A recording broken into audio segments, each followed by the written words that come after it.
Welcome back to CVM News at Noon. The mental health of Jamaica's children is becoming an issue of growing concern as more young people battle anxiety, depression, trauma, and emotional distress.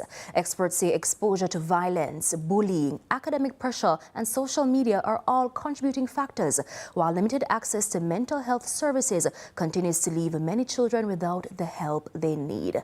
Joining me now in studio to talk about the emotional and psychological well-being of children and adolescents is consultant pediatrician Dr. Olowo Tumilayo Bewaji Edokpa. Good afternoon, Dr. Edokpa. Good afternoon. Thank you for having me. Thank you so much for being here. Now, talk to us from your experience as a pediatrician. How concerning or how much of a problem is the mental health situation among our children and adolescents in Jamaica right now? We're having a significant challenge. You just have to watch the news to see how many children are involved in altercations that become physical and are fatal. We're finding fatalities even in high schools.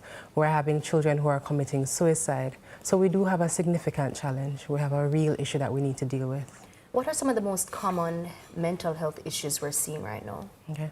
So this generation is said to be one of the most connected generations in terms of, social media. Persons have followers in the millions of followers, but they're also the most disconnected. So there's a general sense of loneliness, feeling as if there's no one to actually connect to, no one to speak to.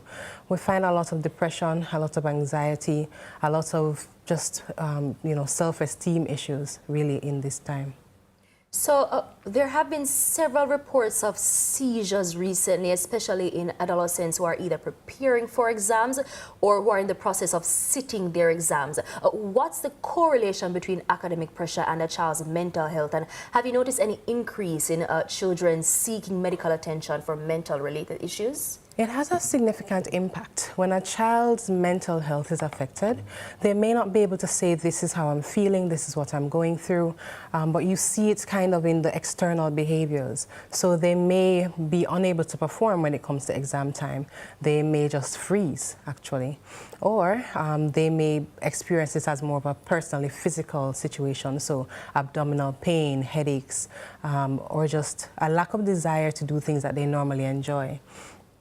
We do find that there are more and more children being brought forward for help, especially by teachers, parents, but it's not enough. There are many children who are suffering in silence, who they just seem to be the child that acts out, the child that's just badly behaved or the school clown, and we're not really seeing what's at the root of the problem. How much of an issue does situations like violence, family instability, economic challenges, how much does that affect children emotionally? I saw a joke recently online where someone said that we are living through somebody's 2075 history test. And really, there is a lot going on now. We have different wars, we have economic crises, we have there's a lot, and especially the teenagers, they see and they hear these things, they internalize them, and it builds fear within them. They lack the skills necessarily to cope and to process and to deal with and to express what they're really going through. So the current, call it economic climate and social climate of the country, and Jamaica, we do have I don't know if I want to say an appetite for violence, but there's just a very major emphasis on violence in the music, in the way persons behave even in schools now, in the way persons behave just on the streets, just interacting generally. And I think it's become almost normalized. We're so used to it. So we do need to step back and reassess what is it that we're promoting as a society and how is it really impacting the mental health of our youth. So earlier you spoke about social media. We see where social media and cyberbullying have become major challenges right now. How are these affecting Jamaican children especially? Right. We do have children who have attempted suicide or committed suicide because of pressure that they faced online. We've seen children who they feel as if this is the only outlet they have for communication, and so rather than going to a trusted adult or speaking to somebody about what they're going through, they express it online and then they act out. So social media has a significant impact. We have children who are unable to express themselves because they've never really learned how to. They're learning their skills from what other persons are saying online. Their community is online, and it doesn't work. You know, we have to bring people back together.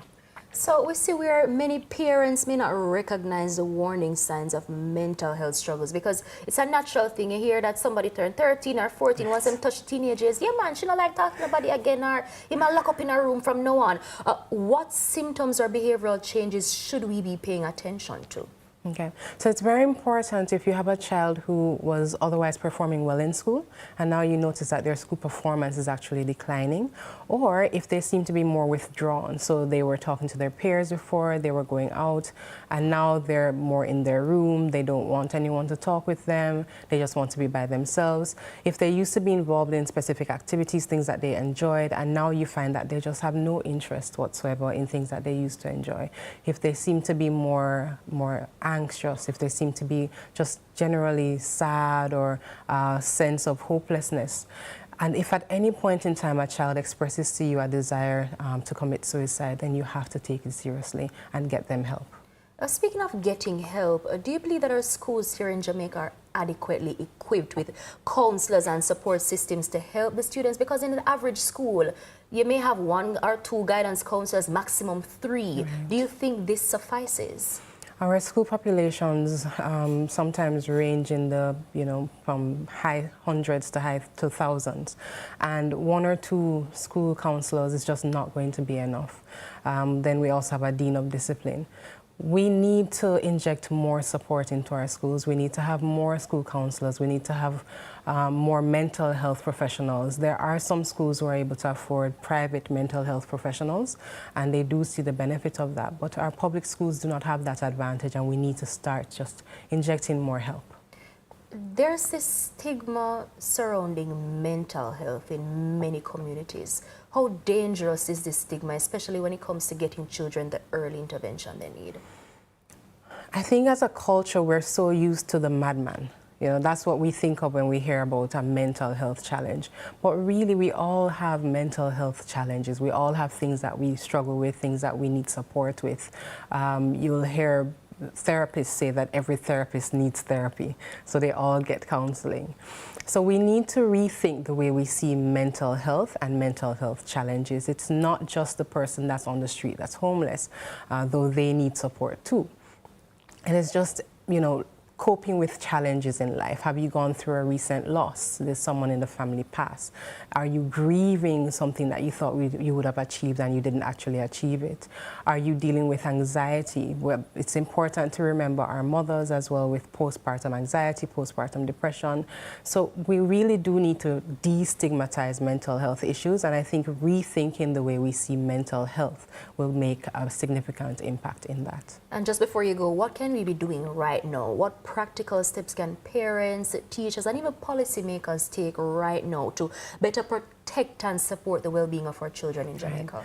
I think for parents, it's just to be there for children. Don't accept my child is a teenager and no longer wants to talk with me.